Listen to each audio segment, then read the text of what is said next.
할렐루야. 우리 아버지 하나님의 긍휼만 의지하며 주님 앞에 나아가 엎드립니다. 함께 찬송합니다. 찬송가 366장입니다. 찬송가 366장입니다.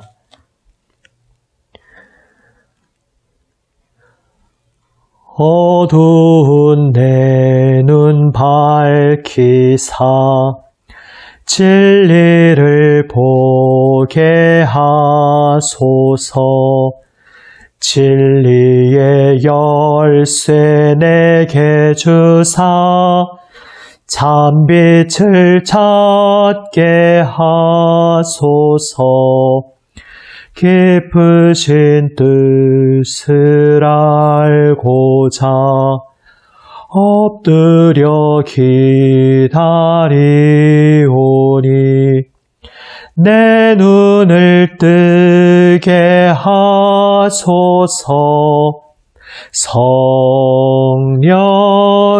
성령이여 막혀진 내 귀 여시사 주님의 귀한 음성을 이 귀로 밝히 들을 때에 내 기쁨 한량 없겠네.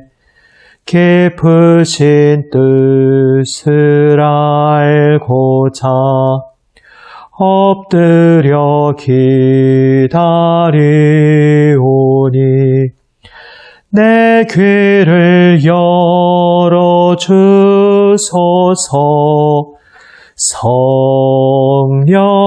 성령이여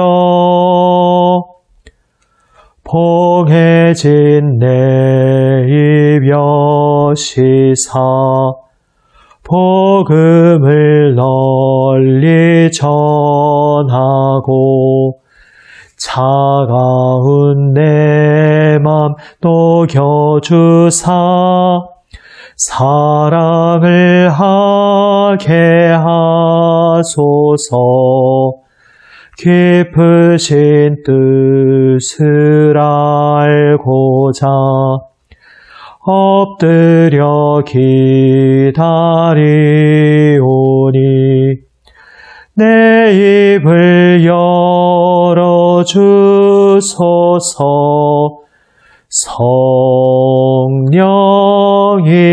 성령이여.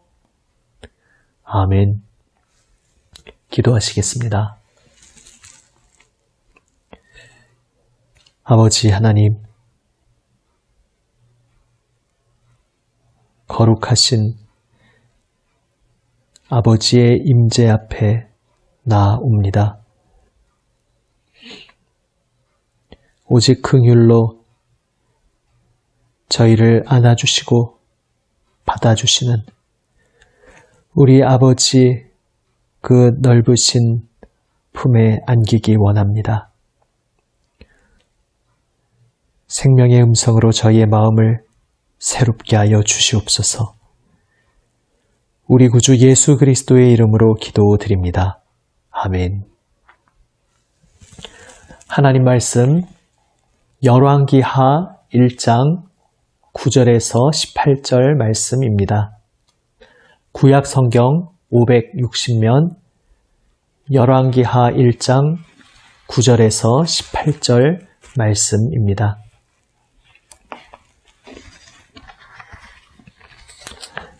새 번역으로 읽습니다.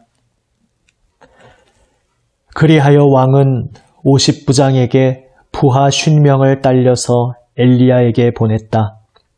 그 50부장은 엘리야가 산꼭대기에 앉아 있는 것을 보고 그에게 소리쳤다. 어명이요, 하나님의 사람께서는 내려오시오. 엘리야가 그 50부장에게 말하였다. 내가 하나님의 사람이라면 불이 하늘에서 내려와서 너와 내 부하 50명을 모두 태울 것이다. 그러자 불이 하늘에서 내려와서 그와 그의 부하 50명을 태워버렸다. 왕이 다시 다른 50부장에게 부하 50명을 딸려서 엘리야에게 보냈다. 그 50부장은 엘리야에게 말하였다. 어명이요, 하나님의 사람께서는 내려오시오. 엘리야가 그들에게 말하였다. 내가 하나님의 사람이라면 불이 하늘에서 내려와서 너와 내 부하 50명을 모두 태울 것이다. 그러자 하나님의 불이 하늘에서 내려와서 그와 그의 부하 50명을 태웠다. 왕이 세 번째로 또 다른 50부장에게 부하 50명을 딸려서 보냈다. 그 세 번째 50부장은 올라가서 엘리야 앞에 무릎을 꿇고 애원하며 말하였다. 하나님의 사람께서는 우리의 청을 물리치지 말아 주십시오. 나의 목숨과 어른의 종들인 이 50명의 목숨을 귀하게 여겨 주십시오. 보십시오. 하늘에서 불이 내려와서 이미 50부장 2명과 그들의 부하 100명을 모두 태워 죽였습니다. 그러니 이제 나의 목숨을 귀하게 여겨 주십시오. 그때에 주님의 천사가 엘리야에게 말하였다. 그와 함께 내려가거라. 그 사람을 두려워하지 말아라. 그리하여 엘리야가 일어나서 그와 함께 왕에게 내려갔다. 엘리야가 왕에게 말하였다. 주님께서 말씀하시기를 내가 에그론의 신 바알 세붑에게 내 병에 관하여 물어보려고 사절들을 보내다니 이스라엘에 내가 말씀을 여쭈어 볼 하나님이 계시지 않더란 말이냐. 그러므로 너는 내가 올라가 누운 그 병상에서 일어나 내려오지 못하고 죽고 말 것이다 하셨습니다. 엘리야가 전한 주님의 말씀대로 북왕국 이스라엘에서는 아하시야 왕이 죽었다. 그에게 아들이 없었으므로 그의 동생 여호람이 그의 뒤를 이어 왕이 되었다. 때는 남왕국 유다에서 여호사밧의 아들 여호람이 즉위하여 다스린 지 2년이 되던 해였다. 아하시야가 한 나머지 일들은 이스라엘 왕 역대 지략에 기록되어 있다. 아멘. 하나님께서 엘리야를 통해서 이미 아하시야 왕에게 말씀하셨습니다. 이스라엘에는 하나님이 없어서 저 이방 땅 에그론까지 사절을 보내어 저 헛된 거짓신 바알 세붑에게 너의 생명을 물어보고 맡기려고 하느냐. 그런데 그 말씀을 전해들은 아하시야 왕은 그 하나님의 말씀에 반응하고 응답하면서 회개하고 하나님 말씀 앞으로 나아가는 것이 아니라 엉뚱한 다른 반응을 합니다. 그는 그 말씀을 전한 선지자, 하나님의 사람 엘리야를 자기 앞으로 잡아오려고 합니다. 그래서 병사들을 50부장과 그 부하 50명과 함께 보냅니다. 첫 번째 간 50부장은 말합니다. 하나님의 사람이여.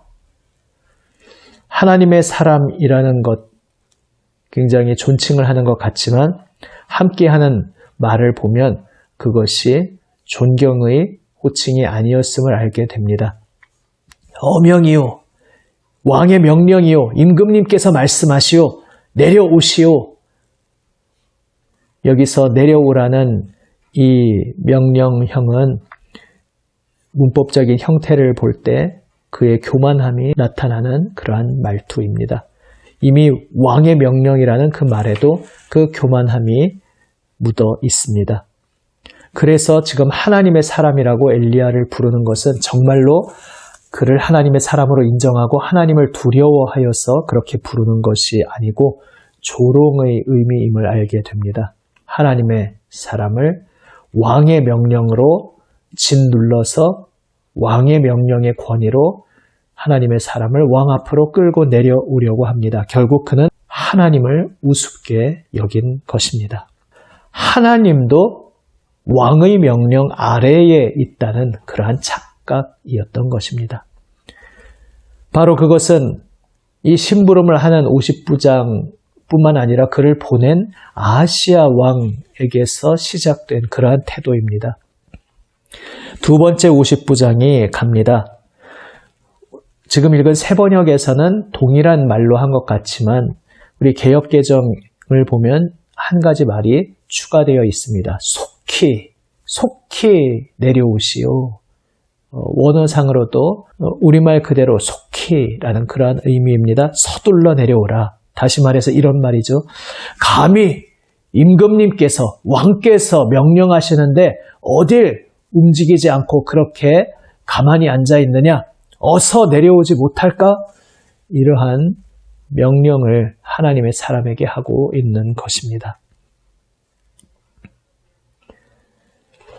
지금 이 50부장들의 태도, 결국은 그 배후에 있는 아하시아 왕의 태도를 볼 때 옛적 출애굽 때를 기억하게 됩니다.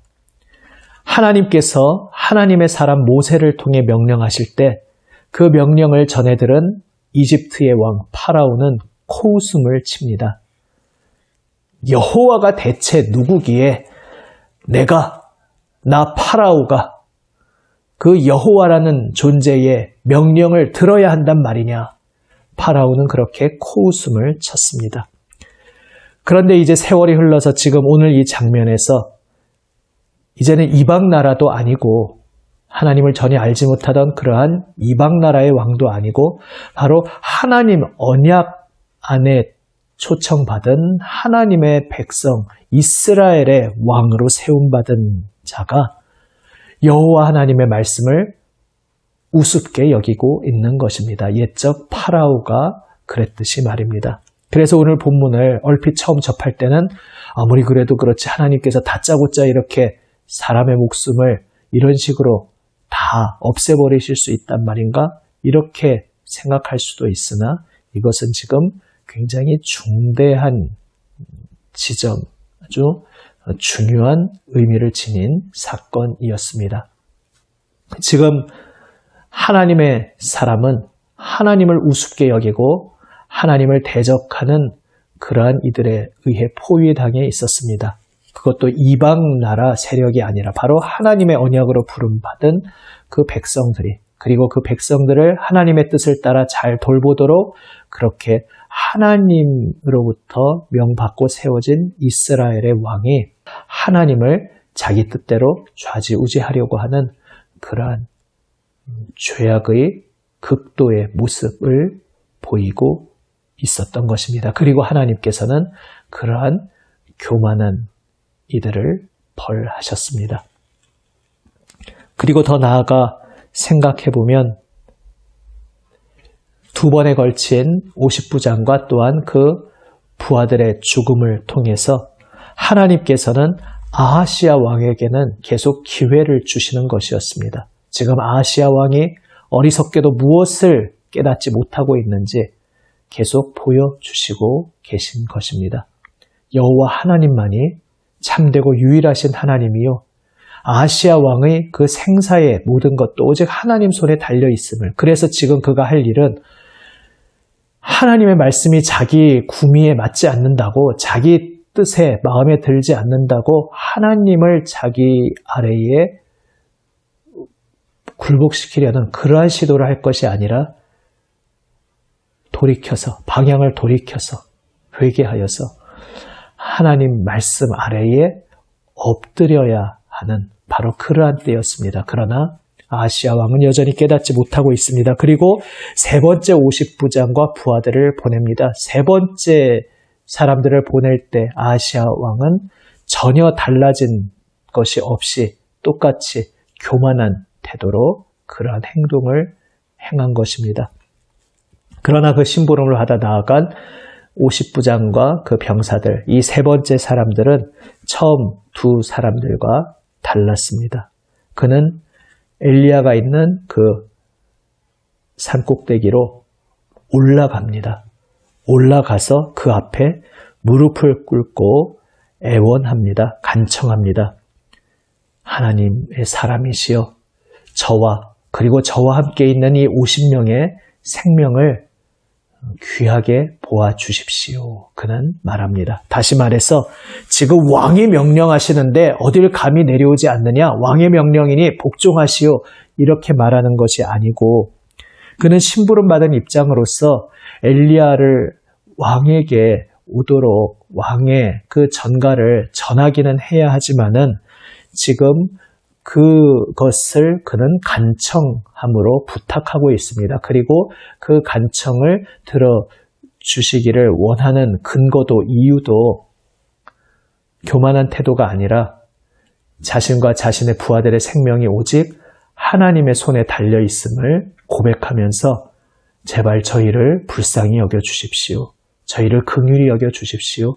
저희에게 자비를 베풀어 주셔서 저희의 생명을 귀히 보아 주십시오. 이렇게 하나님의 긍휼을 의지하고 있는 것입니다. 그리고 하나님께서는 겸손히 하나님의 긍휼을 구하는 이들의 생명을 그 고백대로 정말 귀하게 여겨주신다는 것을 보여주십니다. 하나님께서는 이제 그들의 생명을 멸하지 않으시고 엘리야로 하여금 왕 앞으로 나아가도록 말씀하십니다. 우리 하나님께서는 겸손히 하나님 앞에 엎드리며 하나님의 긍휼을 구하는 자에게 넉넉하게 긍휼을 베풀어 주시는 하나님이십니다. 바로 이러한 하나님 모습 앞에서 우리는 오늘 본문을 오해해서는 안 된다는 것을 또 배우게 됩니다. 이 장면을 떠올렸던 것인지는 모르겠지만 누가복음 9장에 보면 예수님께서 이제 예루살렘을 향하여 그 십자가를 향하여 나아가실 때에 사마리아 고을을 들르셨는데 유대인과 철전지 원수지간인 사마리아인들이 예수님이 예루살렘으로 향해 유대인의 본거지인 예루살렘을 향해 간다는 이야기를 듣고 마음문을 닫아 걸고 예수님을 받아들이지 않습니다. 그 모습을 보고서 예수님의 제자들이 분개하면서 예수님께 말합니다. 주님, 하늘로부터 불이 내려오도록 명해서 저들을 멸하게 할까요? 저들을 멸해버릴까요? 오늘 장면과 참 겹쳐지는 부분입니다.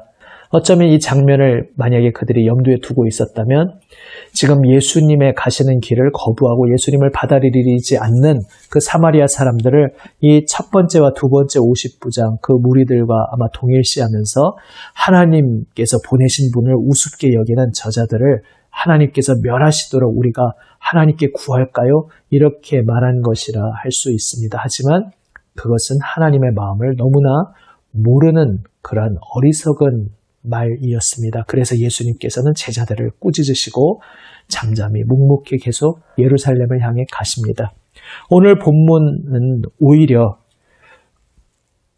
사람의 생명을 소중히 여기시고 겸손히 긍휼을 구하는 자의 생명을 보호하여 주시는 하나님의 본심을, 하나님의 진심을 보여주고 있습니다. 그래서 예수님의 제자들은 하나님을 오해하여도 단단히 오해하였던 것입니다. 하나님은 어떤 분이십니까? 오늘 본문에 중요한 두 개의 주제어가 있습니다. 서로 대조되는 주제어로 교만과 겸손입니다. 하나님께서는 교만한 자를 벌하시는 하나님이십니다. 교만이 무엇입니까? 교만은 하나님의 뜻을 내 뜻 아래 굴복시키려는 것. 하나님을 나 자신의 뜻에 맞추어서 흔들고 하나님을 내 뜻에 맞춰서 끌어당기고 움직이려고 하는 것. 바로 그것이 교만입니다. 결국 교만은 내가 하나님 위에 올라서 있는 자라고 착각하는 것이고 하나님을 내 마음대로 움직일 수 있다고 착각하는 그러한 잘못된 자세인 것입니다. 바로 그러한 잘못된 교만한 마음을 품고 있을 때 하나님 앞에 엎드리지 않습니다. 그리고 나를 주장합니다. 내가 목을 꼿꼿이 세우고 내 뜻을 꼿꼿이 세우고 나의 뜻을 관철시키려고 합니다. 그래서 그 결과 다른 사람을 뒤에서 험담하게 됩니다. 내가 잘났으니까, 내가 모든 것의 표준이 되니까, 하나님이 표준이 아니라, 하나님이 기준이 아니라 내가 표준이고 내가 기준이고 내가 잣대가 된다고 착각하니까 다른 사람을 우습게 여기거나 흉보거나 험담하는 것이 얼마나 두려운 죄인지 깨닫지 못하고 그러한 죄를 짓는 것입니다. 그러나 그러한 태도와 대조되는 것이 바로 겸손함입니다. 겸손은 무엇입니까? 겸손은 내가 하나님의 그 엄위하심 앞에 심판으로 죽음 아래에 처해 있는 그러한 존재임을 깨닫고 그러나 하나님의 긍휼을 의지하며 하나님께 긍휼을 간청하고 구하는 자세, 바로 그것을 겸손이라 합니다. 결국 겸손은 하나님의 긍휼을 의지하며 하나님 앞에 엎드리는 것이고 그것은 결국 십자가 앞에 나아가 십자가를 붙드는 것입니다. 교만은 십자가를 거부하는 것입니다. 내가 잘났기에 나에겐 용서가 필요 없고 나에겐 십자가의 그 은혜가 필요 없고 내가 나 스스로 설 수 있다, 나 스스로 살 수 있다 이렇게 생각하는 것이 교만입니다. 그러나 겸손은 저에게는 십자가가 필요합니다. 이 죄인 괴수는 십자가에서 피 흘려주시는 예수님의 그 긍휼, 그 용서가 필요합니다. 예수님의 십자가, 그 은혜, 그 용서가 아니고서는 저는 살 수가 없습니다. 설 수가 없습니다. 고백하면서 주님의 긍휼을 의지하는 것이 바로 겸손입니다. 우리가 예수님을 믿는다는 것 자체가 이미 우리는 십자가를 붙드는 것이고 겸손히 주님 앞에 엎드린다는 것을 의미합니다. 그런데 그럼에도 불구하고 우리가 살아가면서 날마다 우리는 옛사람을 벗어버려야 합니다. 내 옛사람을 벗어버리지 못하고 하나님의 말씀 앞에 온전히 엎드리지 못하고 옛사람의 목소리에 귀 기울여 살아갈 때에 십자가를 붙들지 않는 그러한 어리석음을 범할 수 있습니다.